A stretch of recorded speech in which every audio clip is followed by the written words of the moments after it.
Most people know that Muslims pray 5 times a day. However, is there anything surprising about the way Muslims pray? So this is a video by FTD Facts titled 10 Surprising Facts About Muslim Prayer. So I'm actually interested to know what are the 10 surprising facts they find out about Muslim prayer. So without further ado, let's go and watch this video.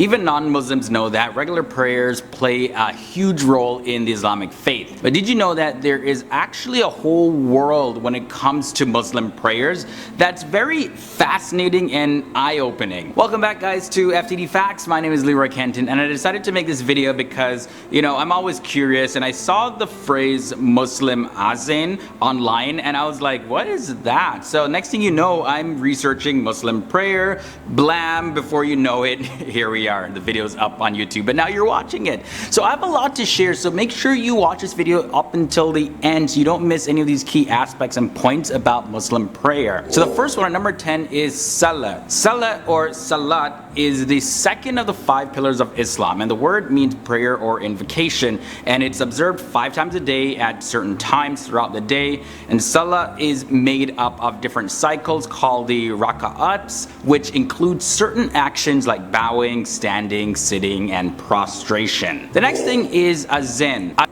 So he started with Salat and then he's going with Azan. So I'm assuming there will be distinction between Salat and Dua throughout this video. I'm not sure whether that will be true or not, but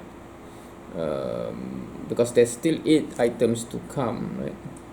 Azan or Adhan is the Islamic call to prayer, and it's recited by the muezzin at certain times throughout the day. And Muslim traditions recounts that the Prophet Muhammad and his companions one day were discussing how to gather people for prayer. So some people were suggesting, hey, we should use a bell like the Christians do. Other people were like, well, let's use the ram horn like the Jews do. But there's something missing. Maybe a bell to call the people in. I believe this is from the Message, right? The movie The Message. I believe so. I'm not sure if there's any other movie except for the Umar, the series, that depict this Sirah episode. Christians use a bell? What about a horn? Like the Jews? A drum. There's too much blood in a drum. Now, 2 of his companions had dreams, and they were taught the Azan in their dream. Why not the human voice? As in Omar ibn al-Khattab's vision. The Prophet agrees. So now, the main purpose behind the Azan is to make an easy summary of the Islamic beliefs available, as well as a daily reminder to pray. Allahu Akbar, Allahu Akbar. Allahu Akbar, Allahu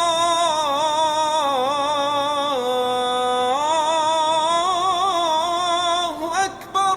Now, the next thing to note is that there are very flexible times. So Muslims pray 5 times a day, of course. So the timings for the prayers are set before sunrise, afternoon, late afternoon, sunset, and the evening prayers. Now, when somebody hears this, they might get the impression that Muslims just up and stop everything that they do when it comes to prayer, no matter what the circumstance is. However, each prayer has a window which makes it easier for Muslims to pray. For instance, like the window for the afternoon prayer is between 1 p.m. and 5 p.m. So like if you're driving or something, you don't just stop in the middle of the road and get out to pray. No, you finish driving, you have a particular time window. So usually they structure their lives around the times to pray. And also that's another point, flexible prayers. So if someone is traveling or in the hospital or very, very, very ill, they're also able to combine and shorten their prayers. And combining and shortening the prayers are done in just very extreme circumstances, because God doesn't intend things to be super difficult for people. And again, this is only for extreme circumstances. So also, like if you're physically disabled and you cannot move, you can do the prayer movements with your eyes. But you can't be like, oh, okay, well, I don't feel like praying right now, let me just go and combine and shorten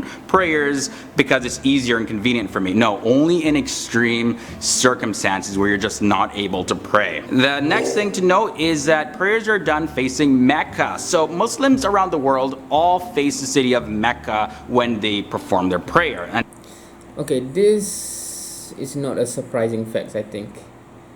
Compared to the others, this one is almost commonly known that some says facing the black box in the desert, right? But it's no longer a desert, it's a beautiful mosque now. But I think most people know we face Mecca, I'm assuming. And this is meant to really instill a sense of unity among Muslims. It also helps turn people's heart towards Kaaba, which is the holiest site in Islam. Now, one thing you gotta make sure that you understand is that Muslims do not worship the Kaaba. It simply just serves as a focal point, and it unites their prayer and praise to God despite their cultural or geographical differences. I always find his research to be interesting because many people get it wrong in certain things that it's easy to understand it right. But so far, watching his video about Islam, it seems that his methodology in research is quite good in the sense that he can get certain concept that some others seems to face problem to really understand, or they do not want to understand. I'm not sure.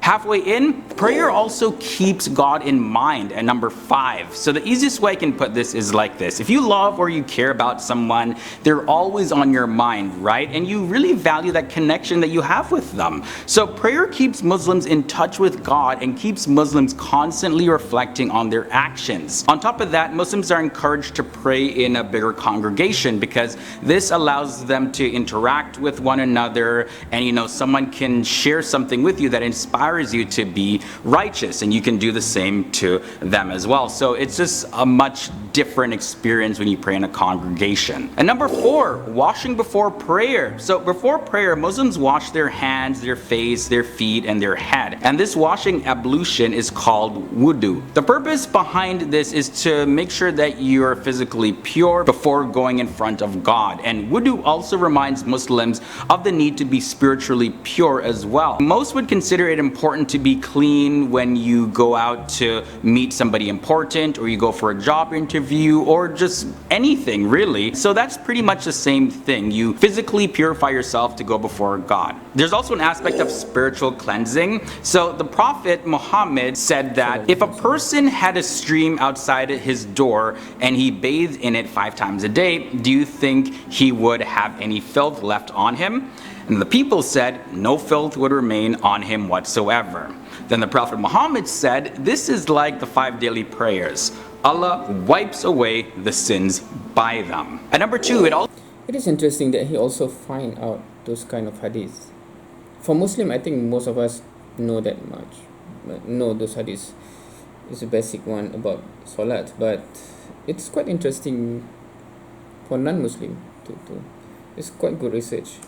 also helps you recite the Quran. So each prayer consists of a certain movement, as I mentioned, the bowing, prostrating, and all of that. But one of the most important parts of the prayer is the recitation of some part of the Quran from memory. And this allows Muslims to constantly be in touch with the Word of God. It's to be recited in a beautiful and melodious way that appeals to the emotions of anyone that may be listening. So the word Quran actually means recite. And the final point I want to share with you is that the prayers also always end in peace. Each prayer ends with a statement that means peace be upon you. And the word salah in Arabic comes from the root word sila, which means to connect. Prayer provides a regular constant opportunity to really just disconnect from your everyday circumstances and all of that and connect with God. And the prayer is therefore a peaceful liberation from the temptations of worldly things. So this peace is said to be not something that comes through material possessions,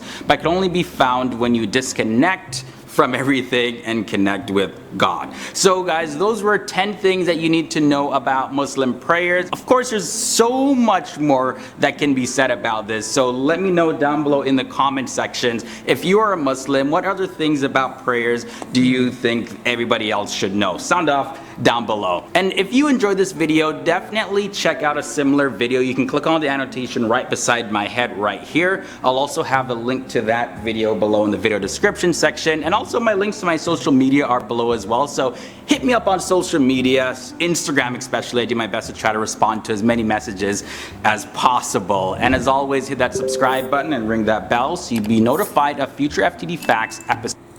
Alright, so that was the video about Muslim prayer. I think the word surprising is just to add into the people will more likely to click on it, right? Because if it's just 10 facts about Muslim prayer, it is less interesting, I think. But I'm not sure if it is actually surprising for others to learn about this, because it's just, to me, it's mainly 10 facts about Muslim prayer, right? But it is good overall. I'm not sure what else could I add in terms of what is the primary things that I would like to tell others about Muslim prayers. The last thing, the number one, is it number one? The last thing that he was mentioning about, we find peace, we release connection with the world and connect to God, and it brings us, all those things. That's the concept, but I think that's the challenge, because if you ask many Muslim, the daily prayers mostly are done in a quite a rushed way, because we are rushing back towards the worldly things, unfortunately. Interesting, we get a reminder from a non-Muslim to us Muslim. But anyway, thank you for watching. That has been interesting for me, and I think I'll check out some other videos that is also interesting. Jesus is not God, one of the similarities between Islam and Judaism. But anyway, I always find it interesting, these videos by FTD Facts. If you want to watch more, go to their their channel. And I think that's it for today. See you next time.